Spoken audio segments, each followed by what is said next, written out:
আবারও একটা হারিয়ে যাওয়া মোয়া নিয়ে আপনাদের সামনে হাজির হলাম। তৈরি করছি চিড়ার মোয়া। এই মোয়াটার কিন্তু অনেক অনেক রিকোয়েস্ট ছিল। প্রথমে আমাদের চিড়াটাকে ভেজে নিতে হবে। ট্রেডিশনালি এই চিড়াটাকে খোলার ভিতরে বালু দিয়ে ভাজা হয়, তো আমাদের এই শহুরে জীবনতা সেটা সম্ভব না, তাই আমি এমনি প্যানে এটা ভেজে নিচ্ছি। এমনি প্যানে ভাজা আর বালু দিয়ে ভাজার মধ্যে পার্থক্যটা হলো, যখন খোলার ভিতরে বালু দিয়ে ভাজা হবে তখন চিড়াগুলো অনেক বেশি ফুলে উঠবে, আর এমনি প্যানে ভাজলে চিড়াগুলো ফুলবে কিন্তু ঠিক অতটা ফুলবে না।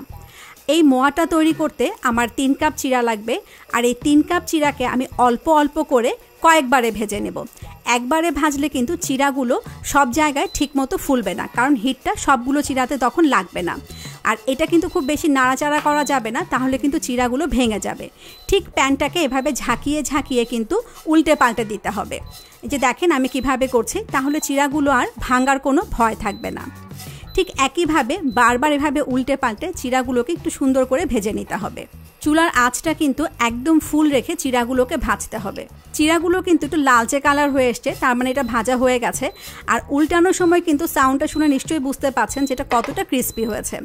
চিড়াগুলো ভাজা হয়ে গেছে, এবার একটা স্ট্রেনারে আমি ঢেলে একটু এভাবে চেলে নিচ্ছি, তাহলে কোনো ডাস্ট থাকলে সেগুলো পড়ে যাবে।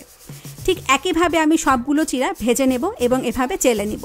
ভাজার পরে কিন্তু চিড়াগুলোকে একদম রুম টেম্পারেচারে নিয়ে আসতে হবে। গরম অবস্থায় কিন্তু কখনোই চিড়াটাকে গুড়ের ভেতরে দিয়ে দেওয়া যাবে না, তাহলে কিন্তু মোয়াটা একদমই ভালো হবে না।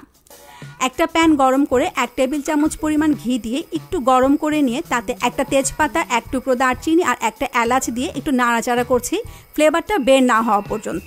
ফ্লেভারটা বের হয়ে গেলেই সেই মুহূর্তে দিয়ে দেব 1 কাপ পরিমাণ গুড় দিয়ে একটু ভালো করে নাড়াচাড়া করছি। এই গুড়টা এমনি গলে যাওয়ার কথা, যদি আপনাদের না গলে সেক্ষেত্রে 1 টেবিল চামচ পরিমাণ পানি দিয়ে দিতে পারেন, তাহলে গুড়টা গলতে খুব ইজি হবে। আমার কিন্তু কোনো পানি লাগেনি, এমনি হয়ে গেছে। আমি একটা স্টিলের স্প্যাচুলার উপরে একটু গুড়টা স্প্রেড করে দেখাচ্ছি, দেখেন কোনো দানা নেই। এই শিরাটার মূল লক্ষ্য থাকবে যে এখানে কিন্তু কোনো দানা থাকা যাবে না, সমস্ত দানা একদম গলিয়ে ফেলতে হবে। একদম ফুল আছে কিন্তু আমি এই গুড়টাকে জাল করছি, আর ততক্ষণ পর্যন্ত জাল করব যতক্ষণ পর্যন্ত দেখেন এই যে আমি 2 হাতের ভেতরে শিরাটাকে নিলে এরকম সুতার তৈরি হয়। যখনই দেখবেন এরকম একটা সুতা তৈরি হয়েছে, ঠিক তখনই কিন্তু চুলাটাকে একদম লো করে দিয়ে আস্তে আস্তে চিড়া দিতে হবে আর মাখাতে হবে। একবারে কিন্তু সব চিড়া ঢেলে দেবেন না, তাহলে কিন্তু আবার কোথাও গুড় লাগবে কোথাও লাগবে না, তাই অল্প অল্প দেবেন আর মাখাতে থাকবেন।